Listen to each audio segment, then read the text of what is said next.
Welcome to The Stacks, a podcast about books and the people who read them. I'm your host, Tracy Thomas, and today our guest is author and screenwriter Gigi Levangie. Gigi talks to us today about her latest book, Been There, Married That, her life in Hollywood, and of course, books. So listen, this episode was recorded before COVID-19 was really top of mind for many Americans, and I hope that it provides a little distraction for all of you in this time.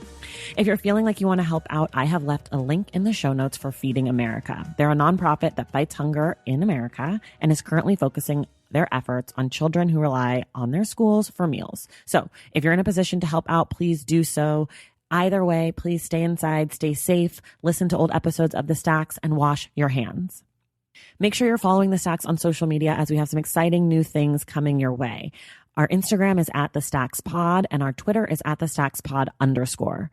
Everything we discuss on today's show can be found in the show notes. That includes a free month of Audible, our Patreon page, social media accounts for Gigi and The Stacks, and a lot more. So check it out. If you're in need of a book recommendation, send us an email at askingthestacks@gmail.com. Myself and my guest will read it on air, and then we'll give you a bunch of personalized book recommendations. So email askingthestacks@gmail.com with what you're looking for, and tune in to hear what we suggest. Okay, that's it. Let's do it. Time for my conversation with author Gigi Levangie. All right, everybody, I'm super excited. I'm here today with Gigi Levangie. Gigi is the author of several novels, including The Starter Wife, Man Eater, and she's the screenwriter of one of my personal favorite tearjerkers, Stepmom. Her latest book is Been There, Married That. Gigi, welcome to The Stacks. Thank you so much for having me. I'm so excited you're here. We're going to talk about your book, but I guess first we should kind of start with just tell us a little bit about yourself, where you're from. I don't know. Okay, well, first of all, just to set the record straight, I have written 7 books. It's so funny because they put down several on my hardcover. I was like, can I get credit? I'd like a credit for every single one. I mean, you deserve that. And there was one that wasn't published. So basically, I've been writing since my 20s. I'm in my 50s now, and I went to Hollywood High. I think that's what you asked. Yeah, just where you're from. Yeah, it's fine. Okay, I born and raised in LA, in Hollywood. You're like a unicorn. East Side. Okay. So very, very colorful past there. I went to Hollywood High. We had an open campus, so we could get our drugs and our Burger King anytime. And also there was across the street from my English class was a motel, and with hookers and the whole thing. Okay. So we were studying Shakespeare and like watching and learning about life. We knew about life way early. Wow. Yeah, absolutely. A certain aspect of life. I love that. That's amazing. So you stayed. You love LA. I do love LA. LA is many cities. It is. And so I love all different areas of the city. Right. And each neighborhood is its own microcosm. Right. So there's a lot here. Yeah. I really like LA too. I'm not from here. I'm from Northern California, but we've been here 8 years and I like it. You like it? I do. I think a lot of the stereotypes of LA, aren't in the circle that I'm in. Yeah, I understand that. So I really like it. And I don't like people, isn't LA so fake or this, or that? I'm like, no, I don't have that experience. Well, listen. But yeah. Yes. I was going to say, but in your book. Hello. Yeah. So you've lived that life. I've definitely lived, but I've always been an outsider. Right. So because of my background, where I come from, and I try to stay, I don't try to stay grounded. My family would knock the crap out of me if I didn't. Right. So it's important to remember where you're from. And I've always been fascinated with rich people behaving badly. Right. Who isn't? Who isn't? I feel like E! has made a whole network of television around that. I mean, come on. Right? What's his name? It's okay. Andy Cohen. Oh, yeah. His whole wealth comes off rich people behaving badly. Exactly. I mean, when I lived in Malibu Colony with my second husband, I call him husband. It's nicer. There was a guy who lived across the street who painted in a parking space in the middle of the night in front of his house. And then when he was in Aspen, he had security cameras trained on his parking space. So if anyone delivered something and parked there for a few minutes, he would call the security guard. Yeah. It's too much money. It's too much money. Like there's got to be something better you could do with that. That's why money. God is kind of like, money, I don't know. Yeah. I'll give it to these people. And a lot of lack of taste and that Right. sort of thing. Always interesting to me. I mean, if you walk down Rodeo Drive and you see the faces and the bodies, that's very different from walking like where I grew up, like Vermont Avenue. Right. Right. It's a totally different LA. It couldn't be more different. I've always wanted, when I went to the Academy Awards a few times with my husband, and it was so interesting to me because I grew up basically down the street, but Hollywood itself seemed like the other side of the country. Right. Yeah, because if you're not there, if you're an outsider to that space, it doesn't matter how close you are proximity wise. Exactly. It only matters that you're inside. You've been invited in. Exactly. And you've gotten to go in and Hello, yes. What are the Academy Awards like? So fun. Are they fun? I had so much fun because I hadn't usually, you don't eat as much the last few weeks ahead of time, right? So you're trying to fit into your Versace or whatever it is. And you have a drink, and so you're a little loopy. Right. And I think I grabbed Hugh Grant's ass, something. I mean, that's who I am. Why not? I think I met Donald Trump there too. This was ages ago. Wow. Yes. A whole different life. It's you never know where life's going to take you. You do not know. And that's why you gotta be kind on the way up. Because the way down, you never know. It could be really bumpy. Yeah. As we're finding out, Weinstein. Yes, exactly. Wow. Yeah. I mean, wow. Yeah. Well, people who are listening, you're hearing this in March, but we're recording the day after the New York verdict. Exactly. Yeah. So I always tell my kids, it's how you end things. Yeah. The beginning can be rocky in life, on a project, whatever you're doing, school, but keep in mind how you're going to end things. Got to stick the landing. Yeah. Yeah. A lot of powerful men, they don't know how to end it right. They can't let go. They make bad choices. And they made bad choices along the way. And then it finally caught up to them. Yeah. Right. I mean, I think that's also like when you think about your obituary, right? What's going to be the first line or in the first few lines. Right. You want to make sure that you've done the good things. Yes. So that they end up at the top. Yes. If it's buried in paragraph 8. Yeah.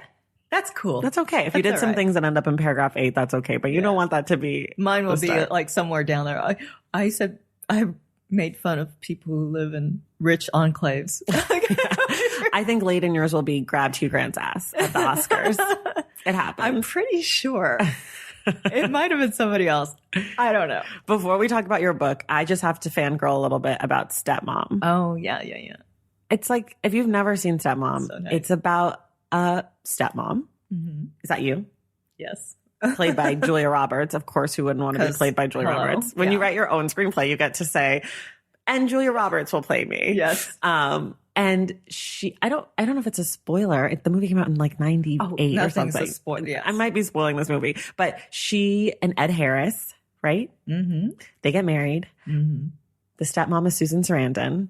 The kids love Susan Sarandon. They hate Julia Roberts. And then Susan Sarandon gets cancer, or she has cancer. And then it gets really sad. It's like kind of a fun movie. And then all of a sudden it's like the saddest movie ever.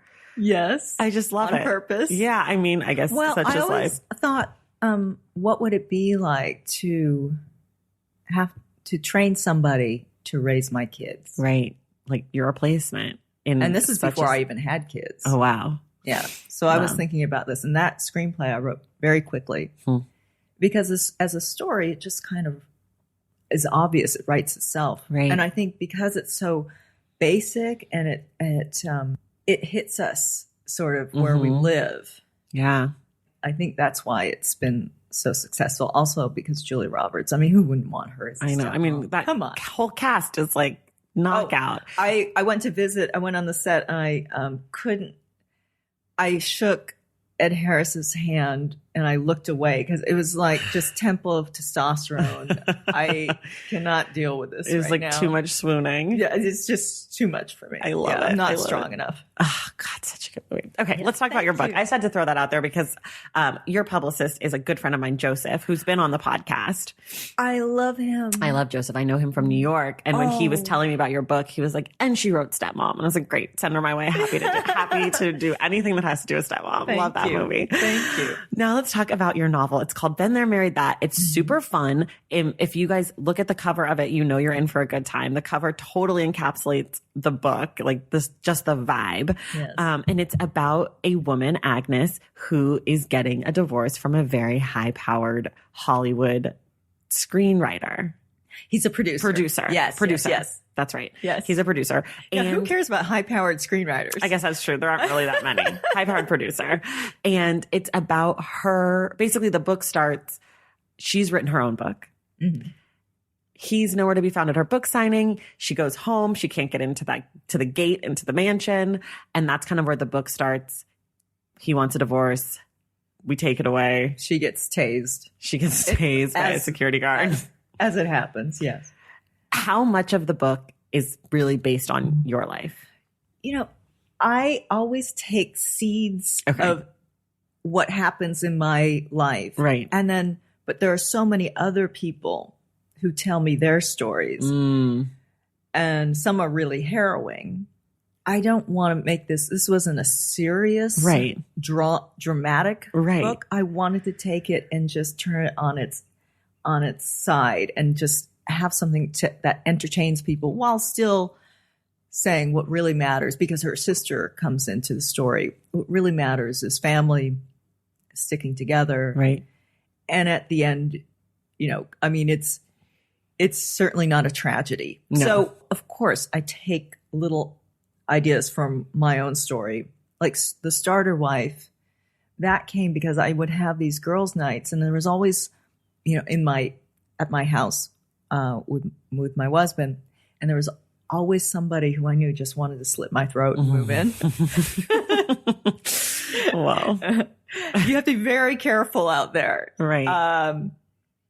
So that, started off the starter life, basically. And so, yes, there's parts that I use, but it's certainly not to make anybody look or feel bad or anything like that. Right. And if you read it, you realize that. Right. It's really fun. And you take things that I think are probably universal for divorce or people who are going through divorce, and you really can pump up the levels. Like it's really, it's like a comedy. It's like, it's like a Moliere or something, right? It's like extra heightened, which is what kind of makes it fun. And it makes it something that you can laugh at because it doesn't feel like the most devastating thing, even though divorce is and can be. It kind of lightens it up a little bit. And fighting for custody of your children is, I had a little bit of that, not a lot. But I know how stressful that is. Right. I mean, I hung out at the courthouse, at the downtown courthouse where all the divorces take place. And, a couple things did happen to me, like when I'm being deposed, when the character is being deposed, the lawyer asks her out. Oh, yeah, that for happened. An 8-hour, yes. No. The opposing attorney. Oh my God. And what did you say in the real life moment? Come on, man. Because I really said to him, I can't believe you do this for a living. This must be so humiliating for you. Because to try to just rip somebody apart didn't work. Right. Because I saw cameras and I was like, oh, we have cameras? Right. I wore purple. This is good. Yeah. It's going to come out. Can I get the tape? Right. Let's just cut it together. There were actually cameras at your divorce. At the deposition, yeah. Oh my gosh. Yeah, 3 times. Oh my gosh. Yeah. How do you not use that in some way? I think it's so interesting. It was so interesting to me. And fortunately, as a writer, I can sit outside of what's going on. Right. And observe. Right. It's sort of like being an actor. Right. but So- smarter. But smart. I Hopefully. went to theater school, so I can say Oh that my about God. actors. Okay. It's so funny you say that because I won an acting scholarship in middle school. Oh, wow. Yes, to Estelle Harmon's Actors Workshop on La Brea. Whoa. And that scared me off of acting Right away. for the rest of my life. Good. Yeah. Probably ended up better. It was, wow. Acting is And nuts. really hypersexualized. I was only 12. Oh, And the way it was the 70s. right. Sure. But, Yeah. But the way the class was run, it was very tactile, Right. super odd. I'm sure they'd be in jail now, but Right. But I do understand the acting thing, and I always thought actors. My advice to them was to write your own Right. scripts. I mean, if you can listen, which is a big part of acting, then you can write. You can write dialogue and Right. character, Right. Right. So as you were going through your divorce, were you or this one, were you thinking like this is divorce? going to be, well, this one, cause it's like such Yes. a, it's like everyone wants to know The biggie. inside Yeah, the yeah. Hollywood The divorce. first divorce was tiny. Were you, little. when you were going through it, were you thinking in the moment, I can turn this into something, or was that something that came later? Oh, that's really funny. I remember there was I wrote a screenplay called Prenup. okay. And it was really funny because my husband at the time said, if that gets produced, I'm going to sue you. I said, that's going to be another screenplay. I mean, he was joking, I hope. But that's a way to look at this stuff, is to use everything. Right. Anyone who's writing, you should use your experience and your imagination. Right. Do you ever feel embarrassed or insecure about people reading this book or any of your books and thinking, oh, this must be Gigi, and not being able to separate? Never. No. That's just not. My dad used to tell, my staff sergeant dad, he would tell me two things. What other people think of you is none of your business. And which was pretty good advice for a little fat kid, which I was. And then I was scared of the outside world too. And the other thing was, only boring people get bored. That's a good one. So, it just slaps you out of whatever you're feeling. Right. But you cannot, when I was getting divorced from Brian, there was something in the LA Times about it. And a woman at school, she was a little bit annoying, but anyway, she said, "Aren't you embarrassed?" I said, "Oh, no, not at all." I said, "I think it's going to sell more copies now, don't you think?" It might have been about Starter Wife, but see, I would be embarrassed to be her and never do anything in my life. Right. And rely on other people. Oh, here I go. Yeah. Yeah. Yeah. No, she's, there's a whole subculture of people in LA and who somehow they live in these houses and they live, but they've never even done anything. They've never done anything. Right. So I wasn't born to that. Right. So you had that drive. You're going to come at me with, right. I'll tell you what's embarrassing. Yeah. No, totally. That makes so much sense. Well, sometimes when I am making this podcast, I'll say something and then I'm like, oh my God, I'm so embarrassed. And then I'm like, well, no, it's just who I am. I'm not actually embarrassed. That's just something that I really think and feel. But sometimes when you put it out there, there's that moment of like, oh no, people are going to have a response to this, which I think it's less embarrassed and more just I get nervous about the response. Because sometimes I don't care. I don't want to hear back from you. Do you know what I mean? Like sometimes you'll say something or you'll do something and you'll say, this is me and this is what happened. And then people will come and give you advice. I'm like, this happened 10 years ago. Twitter world. Yeah. You know, which we're kind of going to get into. Yes, we are. For the next episode when we talk about you've been publicly shamed. But it is something that is, I definitely have sometimes when I'm listening back and editing, I'll think, do I really want to put that out there? Oh, yeah. Usually I end up doing it. We all have these second thoughts about right. Okay. But there's so much information out in the world.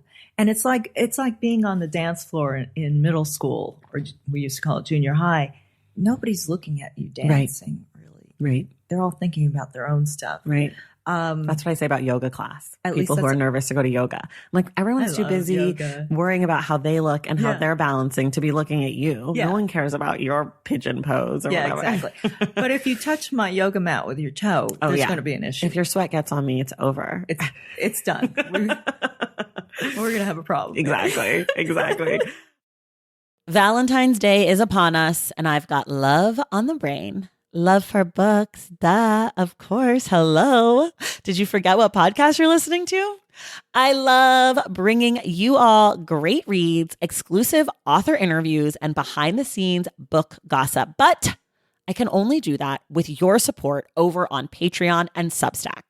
Our Stacks Patreon community, also known as the Stacks Pack, is where you can go for book club meetups, a private, very active Discord, and a year-long mega reading challenge to help you achieve all your reading goals. Plus, you also get that monthly bonus episode. Now, over on the Substack, you can subscribe to my newsletter, Unstacked, where I keep the book conversations going. I also give you a healthy dose of sports and pop culture, definitely some hot takes happening over there. And again, that bonus episode. If you don't have a few dollars to spare, don't worry. There are free options on the Substack and the Patreon to get you a little extra Stacks magic. Making this podcast is a total team effort, and by supporting my Patreon and my Substack, you allow me to support my amazing team that makes the show possible every single week. So if you or your friends are looking to meet other book lovers and support this indie podcast, come hang out with me on Patreon, Substack, or both. I would love to have you. And since we're talking about love, you can gift subscriptions to the Patreon and the Substack for that special reader in your life. For the Stacks Pack, head to patreon.com/thestacks. And for the newsletter, head to tracythomas.substack.com. And also, there are links to both in the show notes. Okay, see you in the Stacks. Okay, so before we move on to the books that you love and the books that you read and all that, we do this little segment on the show called Ask the Stacks, where someone has written in a question and they're asking for a book recommendation. So this actually comes from Jack from the Lady Gang. And this, you don't know this, but this podcast is on the Lady Gang Network, and Jack's a pal and she's been on the show. So I'm helping you out, Jack. She said, I'm going to make a new habit of reading before bed and I need recommendations. I feel like my two fave genres are true crime and coming of age. My favorite book is Extremely Loud and Incredibly Close. Nothing too difficult or intense since I'm making this part of my bedtime routine. So first of all, Jack, reading true crime before bed and then saying don't make it intense is hard for everyone because true crime is intense, but you know that. Okay, so here's what I came up with for you, Jack. One is called Savage Appetites. It's by Rachel Monroe. It's a book about true crime and about women's obsession with true crime. Oh, that's so it's interesting. It's so good. It's way less about the crime, so it won't be too intense. So, for example, one of the sections is about a woman who became obsessed with the Manson murders and moved into the house on Cielo Drive, and then contacted the family and became really good friends with Sharon Tate's sisters. And so it's about that. It's not about the crimes. Wow. It's amazing. So that's one. The next one is a book called, you only have to come up with one. Don't worry. Okay. I was like, you don't have to do a whole list. I know. The next one I would say is called The Girl Who Smiled Beads by Clementine Wamaria. And she is a young woman who was a refugee from Rwanda to America during the genocide. And it's her memoir. It's less about what happened and more about her and her sister coming to America. And there are some really intense parts, but it's really beautiful. And she has a lot of reflections, and we so rarely hear about women refugees. And so I think it's a really nice, different take on it. And then the last one is just a really true coming of age story called Another Brooklyn by Jacqueline Woodson. It's about 4 young girls in Brooklyn, and it's just really beautiful and fun and short and sweet, and it's not intense, but it's great. So those are my picks. Anything come to mind for you? That's awesome. One that's really light, but so much fun. It's called I Capture the Castle. Okay. By Dodie Smith. I don't know and that. It's set in the 1930s. It's epistolary, if I remember. She's writing her notebook, a teenager. She belongs to this sort of genteel family who live in this crumbling castle. And they're basically impoverished. Their father was a famous writer who's written nothing. And it's sort of their journey to survive, but it's really fun. It's quick. It's so interesting. It became a movie. It was recommended by Maria Semple on her Instagram, and I love Maria. Okay. She's a friend of mine, but she's also she happens to be a terrific writer. I just think it's really fun. It's not going to be, it's serious because, they're starving. Right. But there's an aspect of fun and longing, and it's just really a good read. So awesome. I think that's mine. Okay. For her. Perfect. Yes. Jack, if you read any of those, please let us know. Please. Okay. Now on to your reading life. Here we go. Oh my gosh. We'll start with 2 books you love and 1 book you hate. Okay. Wow. We always start there. 2 books I love. The Great Gatsby. Okay. Classic. S. Scott Fitzgerald. I know. It's just to me, it's the perfect book. It's efficient. It's smart. It gets right into the it's visual. I love, the sad, rich man at the center of it. So it's about wealth. It's about need. There's so many, it covers so many bases.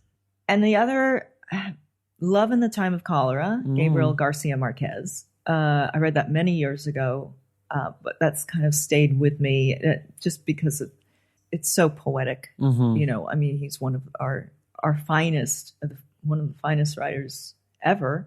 And then, of course, Charles Dickens' Tale of Two Cities, because of his descriptions. You just love the classics. I really do. It's so funny because I didn't grow up. I mean, like I said, I went to Hollywood High. I mean, I was in the gifted program, blah, blah, blah. But I feel like we didn't get as much reading done as, say, my kids did. Interesting. Yes. So, and I didn't major in English lit in college because my father wanted one of us to be an accountant. And so what did you major in? Accounting? Well, no. I poli-sci, econ, minor, and I was going to go to law school. Oh, wow. Yes, but I did not wind up going, but that's a whole other story. But one book I hate, it's so interesting because if I don't have a strong dislike of, there's no book I hate. I wish I had that kind of passion. Right. But there are many books that I'll read. The book has been highly recommended. I'll read 50 pages, and it's just like trying to dance through mud. Yeah. That's fair. So you'll put them down. I put them down. I don't hate them. And occasionally I'll pick it up again. Right. And do you ever end up liking them after that? Yes. There's been a couple.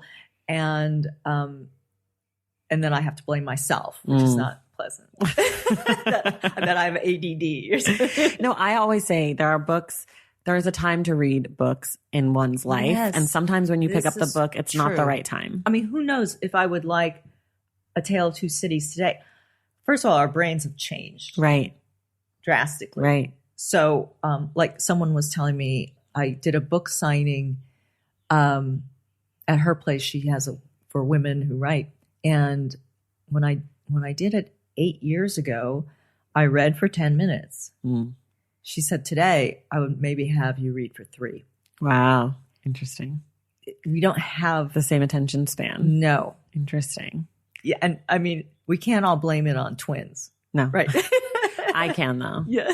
I can't listen to anything. You're doing great. Twins. You're a hero for sure. We'll see about that. We'll see what they say about me in 15 years. You're going to be great. Not she was a hero. Shiro. You're going to be great. They're going to be like, she's a mess. Our mother is a mess. Like, it's fine. It's okay. It happens. What's the last really great book that you read? Okay. I loved Less by Andrew Sean Greer. We did that on the podcast. Did you? We did back in the beginning, like maybe episode like 12 or something. Okay. Yeah. So I don't know. That was a book I read 10 pages. I put it down, not because I was bored, but I wasn't quite getting into it. And I picked it up and read it straight through. And I think there's several reasons that it appeals to me. It's, I love his writing. I think his descriptions are incredible. it's like dancing on paper. Yeah. You know, it's something I wish I could do and I aspire to. Plus, it's like it packs a wallop in this slim volume. I think if you can write, the less that you write, but the more that you can put in is ideal. Yes. Like, and sometimes publishers will tell us, you need 336 pages. And you're kind of going, but it's a 270-page novel. Right. It's a 200-page story, so why do I have to add pages? Yeah. Yeah. And it doesn't help the book. Right. What do you do in that case? Oh, you try to compromise. You say, I'll give you 50 more. Yeah. You try to compromise and you, without losing the thread of the book and the power of the story. And, you know. And why do you think that the publisher would want a book just to be longer? What is that about? I think they need it within a certain number of pages. And I'm not sure exactly the reason. I can guess, but okay. I wasn't sure if it's like ever I'm been not a publisher yet. communicated to. Not yet. You could be soon. Exactly. What are you reading right now? A few things. I'm reading, well, They're There by, did I bring that? Tommy Orange. Oh, so good. I love that book. I just started it, but I love what I know it's going to be. Okay. Because I'm so interested in displacement and not belonging. I'm sure we all feel that way. Right. But I feel that way. I don't mind it, but I feel that way a lot. It's an interesting thing. And then I always have a financial book going. Oh, interesting. Yes. Always. Which one are you reading now? It's called The One Thing by Gary Keller. Okay. Who formed Keller Williams many years ago. The real estate. Yes. And it's basically that you should focus whenever you can on the one thing that will make everything else easier or go away. I mean, I could go further into it, but I think I was always taught by my father. My mother was around too, but she was a principal. Okay. She was not giving life lessons. Yeah. My dad was the life lesson. Got it. But if you get one thing out of these books, he started me on like the Zen and the Art of Motorcycle Maintenance. Oh yeah. Like someone was talking about that on the show not long ago. All those books. Okay. So I always have something going in the self-help, but there is no help for me anymore. I'm 57. I'm good. I'm still here. Yeah. But in terms of finance, I'm really always curious about. Interesting. Yes. So you can read multiple books at once, obviously. Yes, but they have to be totally different genres. Totally different. Do you ever do audiobooks or? Okay, I did audio. I have done audio, not as much. I really like, my favorite is hardcover. Yeah. It's my absolute favorite. Yeah. I love the feel of it. Yeah, totally. And somehow it feels like the experience is what makes the reading sometimes. And also, there's a little more pressure to read it if you have a hardcover. Because you don't want to carry it around? You get, probably that, but also it's just more of an investment. You've invested money. You're investing space. Right. You know, but paperbacks are so fun too. Ebooks are my least favorite, but I'll download the finance stuff on the ebooks. Okay. Yeah. And I always have something going for a plane ride or something like that. On an ebook. Yes. Okay, I see. But I still bring hardcovers with me too. I just got an e-reader not even a year ago. Really? And I'm actually starting to really like it only because of the light. So because I have these small children who live in my house now. Tiny. They're still in our room. And so my book light that I normally put on my books, we put it on the changing table so that we can see them at night when we change them. So then I can't read after this is like really inside baseball, but I can't read after I'm up pumping and feeding them. And I need it to go back to sleep because I kind of get like the adrenaline. So I started using my Kindle at night because it has the light. And it's not killing me anymore to use it. Whereas normally I would be like, I hate my e-reader, but it just makes my life easier to do it that way. And the audiobooks too are way easier because I can do that while I'm feeding. I can like be listening, which I never used to read. I used to read like maybe one audiobook a month. Now I'm like 3 or 4. Wow, that's great. Yeah. I listened to some of this actually. Oh, really? I did listen to some. Oh my gosh. I liked her. I'm talking about Been There, My Married husband This. listened to it. Yeah, I liked I liked her. the person. Yeah. She was good. She did a lot of different voices. She had a really good one for Finn, which I liked, your sister. Oh my gosh. Character. I have to listen to my own audiobook. I'm so embarrassed. Uma Thurman was the audiobook reader for Maneater. How cool is that? How crazy Did you get to meet her? I met her through okay. Other people in New York a long time ago, but we had wanted her for the lead. Oh. I mean, that's a whole Hollywood, what happens with books once they get into the system. It's interesting. But yeah, I like it all. I do listen to a lot of podcasts. Me too. So that takes up my time too. That's my preferred thing to listen to. But when I'm in a time crunch, I need to finish something, or if I caught up on all my podcasts. Yes. Usually on the weekend, I listen to audiobooks. So I've caught up on everything during the week. Can I ask you a question though about the light with the new? Because I have an old Kindle. Okay. Does it bother you because they have the blue light? I'm now they have not the paper. really. Yeah, because you're not supposed to look at. Right. No, it helps me fall back asleep more than anything. Really? I'm sure that the light probably keeps me up longer also, but I can't always fall right back asleep if I've been woken up by crying. And, it's like you wake up and then you have to feed them. And then it's like 30 minutes later. So you're really awake. Yes. So I'm like, okay, what can I do to fall back asleep? So I can't believe how awake you are right now. I'm like, we'll see. I'm amazed. Oh my gosh. Okay. Enough about my reading and my pumping and my lifestyle. See, that's what I do. I turn it around. I'm going to interview you. That's fine. That's fine. My listeners are like, shut up, Tracy. No one's here for you. Okay. How do you pick your next book? Like the next thing you want to read? Okay. There are several ways. Okay. Number one, friends. I don't belong to a book club. I have tried that. I really want to, but usually what happens is I'll read the book and then nobody else will, or they warn me ahead of time. I'm not gonna read it. That's in your book also. Yeah. That's in Been There, Married That. I caught that. I was like, oh, very LA. It's so LA. Yeah. But it's also people are so busy and all that kind of stuff. So, but friends, social media, there are certain writers I really trust. And now they're like Maria Semple, for example. She's always recommending books that you love. I love. But I find it really helpful to actually go to a bookstore and just look and touch, look at the jacket. You just don't know what you're going to discover. Right. So it's like there's buried treasure in there. Right. I always ask the bookseller, what are you reading? Or what's a book that you're really excited about? That's a great because they rarely tell me a New York Times bestseller. They rarely tell me, they usually come up with either something new or something really obscure. Yes. And then it moves you to a different part of the bookstore, even if you don't get their book.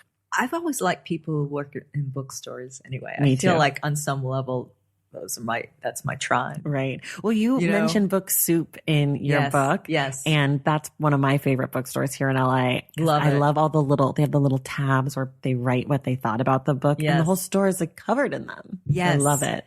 Yeah. It's totally authentic and it has integrity because of that.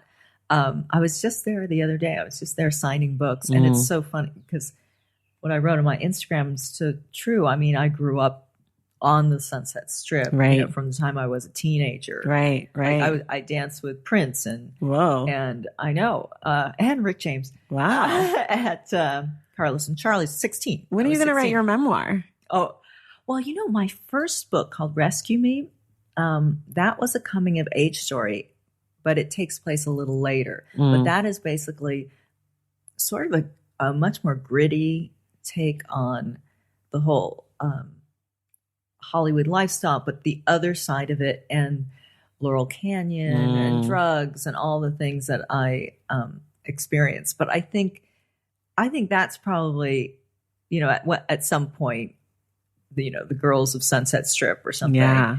Because it's changed so much. So different. I mean, not to be like, the old nostalgic. No, person, but it has changed. But all the condos instead of like the restaurants that used to be there or Spago or this, Right. I mean, Tower Records. I know. When that closed, that was a bummer. That was just a few years ago. Yeah. Like 2. It's still there, with right. signs Elton John on it. did a concert on it with Lady Gaga recently. Oh my God, really? Yeah, like maybe a few years ago. I say recently, but it could have been as many as 3 or 4 years ago. Yeah, recently to me means It's in the 5 last years. 10 years. Yeah. It means something that I can remember in my lifetime. Do you ever set any reading goals for yourself? No, my only reading goal is basically to read at night before I go to sleep for about at least a half an hour. Yeah.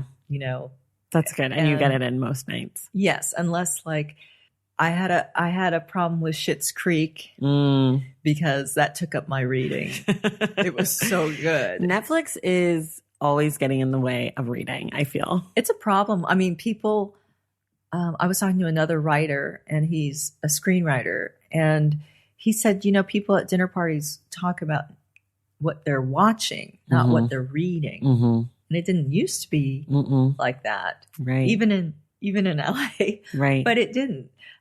So that's interesting. But I don't usually like to binge watch. I feel like I have my father looking over my shoulder saying, that's going to turn your brains into oatmeal. Right. Like we didn't have a TV basically for the longest time. Wow. Like he did not believe in any of that stuff. So, thus, write, read, right, play outside. Yeah. Go live your life. Yeah. And if you're in a fight, it's who got the last punch. That's who wins. I love your dad. Are there any things that you wish were different about your reading life? I wish that my attention span were better. I wish it was what it once was. And that's on me. Mm-hmm. Like that's on all of us. Right. Because we have our phones. We're carrying around what used to be giant computers now. Right. In our hip pocket. So, words with friends is kind of an issue. If you ask my husband. Mom too. She's obsessed. I don't have it. What is that? I hate Scrabble so much, deeply. I love Scrabble. Oh my God. Scrabble is like my mortal enemy. I hate Scrabble. Oh, that's so funny. Did Scrabble take your mother from you? No, well, kind of. Words with Friends has. No. My brother is like super competitive, and he's a good speller, and he's good at Scrabble, and I'm not good at it. And he used to just like be mean about always winning. And then I was like, fuck this. I don't have to play this game with you. Like, I don't have to subject myself to losing and then getting yelled at. I mean, like, that's not a word. And like, okay, well, it feels like a word to me, and that's my truth. So I think it's a word. Or he'd be like, don't you know if you would have put it here, you would have gotten triple word score. I'm like, no, I don't understand this game. Like, it's not a game that works with my skill set. Funny. And yet you work with words. I do, but I'm a terrible speller, and I'm not a writer. I'm a reader. Like I don't write. So it's not. You don't write yet. I don't like writing. It's just not something that I enjoy. I like talking and I like reading. Hence a book podcast about reading. It's so funny because, do I like write? I like my routine, and I like having written. I like the quiet. I like the flow. If you get to the flow. Right. That's what I like about running. I used to love running. Yeah, it's that same thing. Like after mile 2, you kind of hit like that good place. And you're like, I made it. But getting to the mile 2. That's exact. I think running and writing actually are very similar. But it's not something I walk a lot. Mm-hmm. So that's not something I do anymore. Walking helps the writing too. Right. If you're stuck, take a walk. Yeah, getting moving helps creativity for sure. Yeah. For sure. Interesting how interlinked the body and the mind are. Right. And we don't think of them that way necessarily. Mm-mm. We're not taught to think of them that way. No, but it's really true. But your body knows and your mind knows. It's like, I need to go outside. I need to go on a walk. I need to do something. I need to stretch. I mean, how did we emerge from the swamp? It wasn't just our brains. It was also our bodies. The whole thing in one piece. Yes. Yeah. Okay. We're amazing. We are. Humans are amazing. I'm learning this now, seeing little people. It's like it changes the way that you think about, being alive. Yes. Okay. What's the last book that made you laugh? Do you mind if I cancel by Gary Janetti? Oh, I have it. I still haven't read it yet. It's funny. It's so funny. Is it? He's funny. He's funny. He's just funny. Yeah. But, in terms of books that make me laugh, it's like all of Helen Fielding's books, Carrie Fisher. I brought one of hers. Nora Ephron. I mean, there's so many people. This one was really funny, I have to say. I have to check it out. And I can't say my own, right? So, okay. I mean, you can. I mean, why not? Plug your own book. What about the last book that made you cry? That was a tougher one. Yeah? I haven't had that Okay. That's in a okay. while. I might have cried at I Capture the Castle. Okay. It gets emotional. But I don't tend to read books that make me cry. Is that bad? No. Maybe I'm a sociopath. No. Let's can ask you cry? John Ronson. Yeah. Are you able to cry, or are you I'm just totally. As long as you're able to cry. I cry more at like news stories and that's Right. sort of thing. Reading is hard for me to cry during reading because it's a little too slow for me to Yes. fully get there. Whereas if I watch something It creeps up on you more. Yeah. But some people really weep when they read. So I always like to ask, what about a book that's made As long you... as they're not crying at my book. No. That's- Well, I don't... Do you think that would be No. sad? They Oh would my need God. help. What about a book that's made you angry? The last book that made you angry. Okay, I thought that was going to be the one that you assigned me. Okay. So you've been publicly shamed Yeah. by John Ronson. That made me angry for a while. And it wasn't because it was a poorly Right, written or right. anything like that. It was because it was so unfair, what the cancel culture and what it's done to people. Right. Well, let's save It's this so for next unfair. week. So, okay. We'll save this. Yes, we'll save that. But that was probably the last time I got angry. Okay. What about the last book where you felt like you learned a lot? Okay, this is so not sexy. Okay. But The Little Book of Common Sense Investing by John Bogle Okay. should be in everybody's bookshelf. All right. It's about index funds, I know none of this. how to invest. Well, he's the father of Vanguard, which is Okay. a huge index fund, company, conglomerate, whatever. But it's all about how the simplicity of how to invest, how to stay in even when it gets rough, without getting dinged badly by financial advisors and that Right. sort of thing. So this is the thing. I went to all public schools. Maybe I knew two people whose parents were in the stock market. Right. Maybe. Right. I mean, there were whispers of Right. it. Right. Had I known more, I would have been better equipped early on. But my father did teach me about Vanguard. I was probably in my 20s. Wow. This is the stuff that kids need to know. So true. So much stuff that we learn in school And is it's simple. useless. And so much stuff Exactly. like there's so much stuff that I wish that I knew that someone had taught me that no one teaches you. Like it would have been great in high school to learn about doing my taxes. Like Okay, what yes. kind of stuff do I need to keep? It's all a mystery, right. isn't it? Yeah. Like what receipts do I really need and what stuff and what is a write-off and how does that work? Like that would have been really helpful because I super did not need to know trigonometry. Yeah. I super didn't. I don't remember any of anything. it. Of course, but I took Nothing. it. But I How don't about algebra Yeah. 2? Did we need that? No. Because you know what there's this great invention called a calculator. And you know what? I get to use that every day of my life if I need it. Amazing, I know. I'm not ever in a situation where I have to do math that's so hard I need a calculator and I don't have one. Right. Like, You don't need to figure out how much the waiter gets tipped Right. using trigonometry. right, exactly. That's not. Like I would have been great through maybe multiplication. I don't even know if I needed division, to be honest. Yeah, I don't know. I mean, maybe, but not really. Anyways. It's so interesting, the stuff we choose to. Right. Teach our kids. And yeah, it doesn't make sense. Yes. Okay. Are there any books that you feel really proud about having read? I'm trying to think. I read Proust, Oh, Swan's Way, that's big. many years ago, though. That's Could I read that today? I'm not sure. Yeah.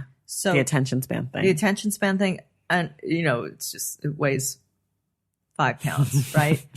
What about a book that you're embarrassed that you still have not read? Oh, Ulysses, Mm, James Joyce. I have it, right. but I couldn't get through it. That's okay. Yeah. I have a like 20-page list of books Yeah, I have I'm not sure, read. I'm sure. I mean, that's just one of many. One of many, of Yes. course. Do you have any book that you would assign if you were a teacher in school? Speaking of curriculum these days. Well, I would assign like basically a book on finance. I think they've really expanded their reading list to include all kinds of people that weren't included when I was in school, Right, you know, and I think that's fantastic. Right. But I also think that they're like how to invest, like you're thinking about taxes. I mean, just the basics. Right. Of being an adult. And also, thinking about the future. I mean, look at all these, I love sports, and look at all these athletes who all of a sudden are faced with millions of dollars and they don't know what to do with it. I mean, they give them like short lessons on how right. to do it. It's too late. Yeah. But if you can just teach people how to invest and get 6 to 8%, not crazy, that pay back over their lifetime. I mean, there's nothing compared. Right. Yeah. Okay. You can't say yourself for this one. Oh, darn. Who would you like to write the story of your life? Oh, it's so funny. I think, do you know Bruce Wagner? Mm-mm. He's he's a very gritty LA writer. He wrote a book called I'm Losing You. He's sort of like Jerry Stahl. Okay. And he's a personal friend, and he's an incredible writer. I think he would get the grit and the fun. Okay. So I think him. I love that. All right. Last one. Okay. We always do this one. I stole it from the New York Times. If you could require the President of the United States to read one book, what would it be? I'm dying. This is the funniest. Do you know, I don't care what book it is. I think he would really benefit just to sit quietly reading in a comfortable chair with a lamp. Yes. And just sitting, just quiet. Right. Any book at all. It doesn't matter. Anything. Okay. And no newspapers don't have to do that. Just the quiet. I used to make my kids, I was raising 2 boys, my batch. It's the 3rd batch, my batch that came out of me. And, we'd have our reading time. That would be like half an hour. And everything got really quiet. And their brains calmed down. And, they were able to enter another space.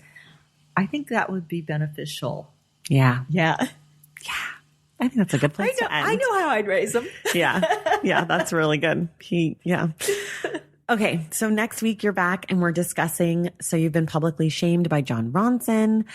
For those of you listening at home, there will not really be spoilers because it's nonfiction, so there's not really spoilers. And we're talking about kind of things ripped from the headlines, but definitely check out that book. It's awesome, and there's a lot to discuss. And then, of course, Gigi's book, Been There, Married That. It's a novel. It's out in the world now. Go get your copy. Gigi, thank you for being here. Thank you so much for having me. We will see you guys in the stacks.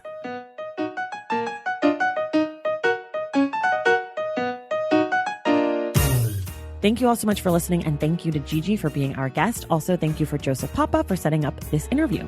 Next week, we're back with the Stacks Book Club discussion of So You've Been Publicly Shamed by Jon Ronson. Find everything we discussed on today's episode in the link in the show notes. And get your book recommendations read on air by sending an email to askingthestacks@gmail.com. For more from The Stacks, follow us on social media at The Stacks Pod on Instagram and at The Stacks Pod _ on Twitter, and check out our website, thestackspodcast.com. Make sure you're subscribed to the show wherever you get your podcasts. And if you're listening through Apple Podcasts, please take a moment to rate and review this show. Our graphic designer is Robin McCrite, and our theme music is from Tigirigis. This show was created and produced by me, Tracy Thomas.